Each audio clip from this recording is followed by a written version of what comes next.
Today we're going to go over the brand new Vanquish VFD Transmission Kit.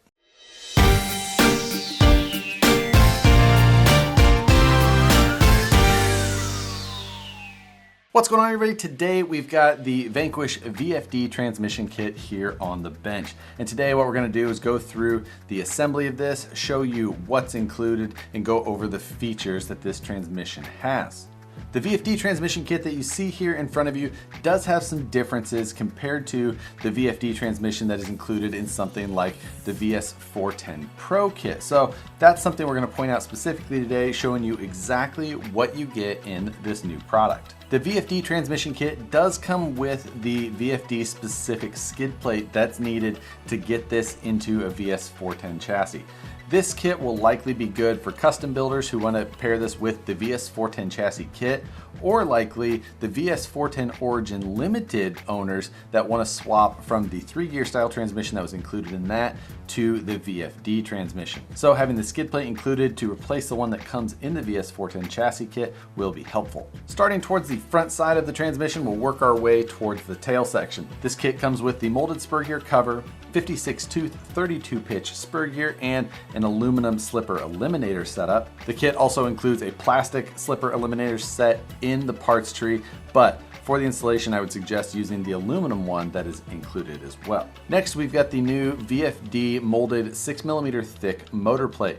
You'll see that this is one of the changes compared to the VS410 Pro transmission kit. All of the dimensions are exactly the same on this molded version compared to the upgraded aluminum one. The aluminum upgrade part included in the VS410 Pro will be available separately, as well as another option. I'll link all of the option parts with their part number and description in the description of this video below. Next, we've got the two molded shrouds that resemble a bell housing and a transmission case. These are the exact same as you've seen in the past. We still have all of the same chromoly steel shafts throughout the entire transmission. The top shaft, the intermediate shaft, and the two transfer case shafts. The transmission kit also includes 13 5x11x4 rubber shielded ball bearings. These standoff posts that go between the motor plate and the rear gear housing are now molded in this and have a molded hole through them to allow you to more easily hold these in place while tightening the screws in from each side.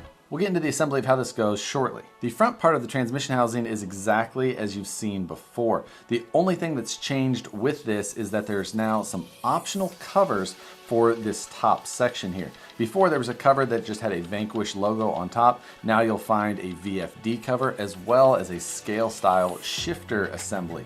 This is for anyone who wants to incorporate this style of transmission into some sort of custom build, and maybe the shifters will be right at home. Inside of these transmission housings, you will find the next set of changes. The gears throughout the internals of this transmission are now of a sintered material. The gear design, however, is unchanged, and this transmission still features a 6.5% overdrive to the front axle.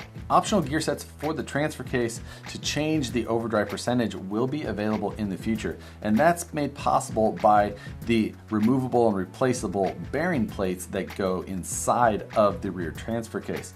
For the VFD transmission kit, those plates have been molded and include the standoff in them now. So there is no additional standoff that threads into the bearing plates that were included in the VS410 Pro. The upgraded aluminum bearing plates are available separately, as well as a complete machined gear set for this transmission that will be listed in the description below. But now, after going over what's included, let's jump into the assembly. The tools we're going to use for this are a 1.5mm driver, a 2mm, a 2.5, and a 7mm nut driver. First, we're going to take the motor plate and we're going to locate these standoffs. Now, these standoffs now have a hole molded through them.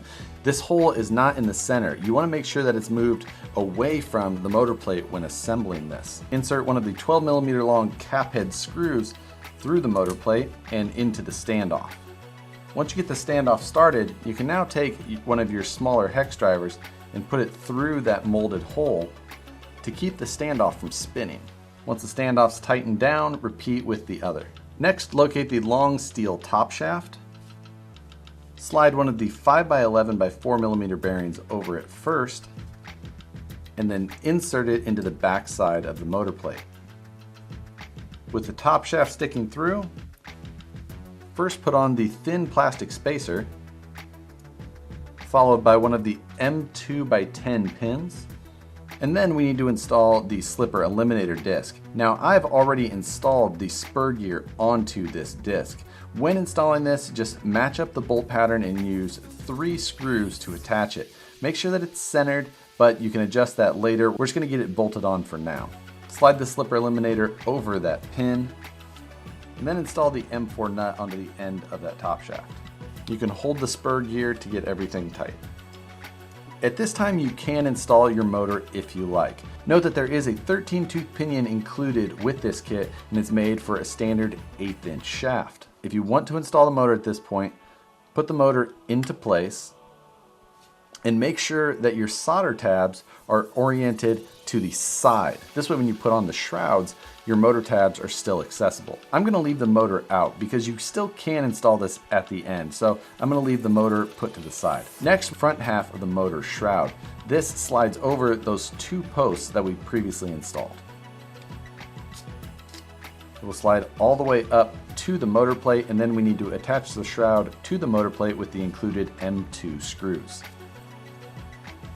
After you've installed the motor shroud onto the motor plate, you can now grab the back half of the motor shroud and slide it over those posts as well, and then attach the second half to the first half, again with more M2 by 10 screws. Next, we're going to grab the front half of the transmission gear housing, slide it over the top shaft, and key it into those posts. We're going to use 2 more M3 by 12 socket head screws to attach the housing to those standoffs. Next, we need to install a 5 by 11 bearing over the top shaft and into the front half of the transmission housing. Once you have that bearing in place, next you need to grab one of the M2 by 8 pins. This is the smaller of the 2 sizes of pins included. So pay close attention and make sure you grab one of the 2 shorter. Next, we need to grab this 23 tooth. Make sure that you grab one of the narrower gears. There's 2 width of gears. The gears in the transfer case are wider than the gears in the front gear reduction area. There's only 2 gears in the transmission with this narrower width. This one here, as well as the larger gear that we're going to put in the bottom side of this housing. So with the pin installed, we can now slide that gear over the pin. Then we need to grab this 37.5 millimeter long shaft. There's 3 shafts in this transmission, not including the top shaft. This is the middle length. We're going to start by installing another 5 by 11 by 4 into the bottom pocket of the transmission housing. Then we're going to take the transmission shaft that we just picked up, and we're going to put one of the M2 by 10 pins. This is one of the longer lengths. We're going to put it through the hole that's closest to the end. Then we're going to take the largest gear in the kit, slide it over the shaft from the long side, and key it into the pin. Then we're going to take this and install it into the housing. At this point, I'm going to install a light coat of grease onto the gears.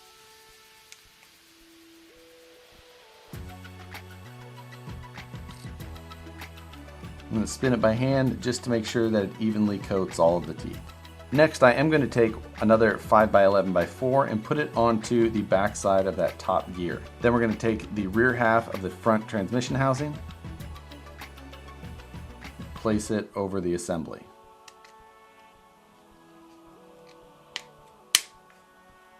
Two more M3 by 12s will hold these 2 halves together.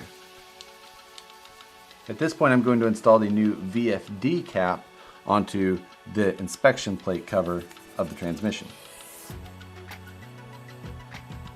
Now we can take and install the front bearing retainer plate into position. Next, we need to install the M3 by 12 flathead screw in through the bottom section of the transfer case.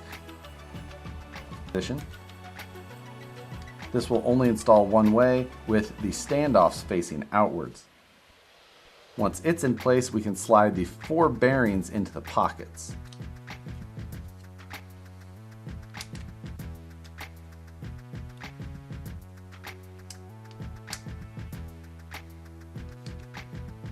Next, we need to locate the other M2 by 8 pin, which is the shorter length, and install it into the shaft that's entering the transfer case. Make sure that you've already installed the bearing before you place this pin into the shaft. With the pin in place, locate the small gear with the pin slot and slide it over the pin. Then we're going to locate the longest of the two shafts remaining. We're going to insert an M2x10 into the smaller of the two holes in this shaft, and then we're going to slide over the 32 tooth gear. This is indicated by a 32 imprinted on the face. Slide it over the pin, and then insert this gear into the assembly directly below the gear that we previously installed. Next, we're going to install the idler gear. This already has the shaft made in combination with the gear. And lastly, we have the shortest of the shafts in the transmission kit. Again, we need to install one of the M2x10 pins into the smaller of the two holes. Slide the 30 tooth gear over that pin. And then we're going to install this shaft through the face of the transfer case. That will now be our front drive shaft output. Before installing the gears or bearing plates, I'm going to add a light coat of grease to these gears now.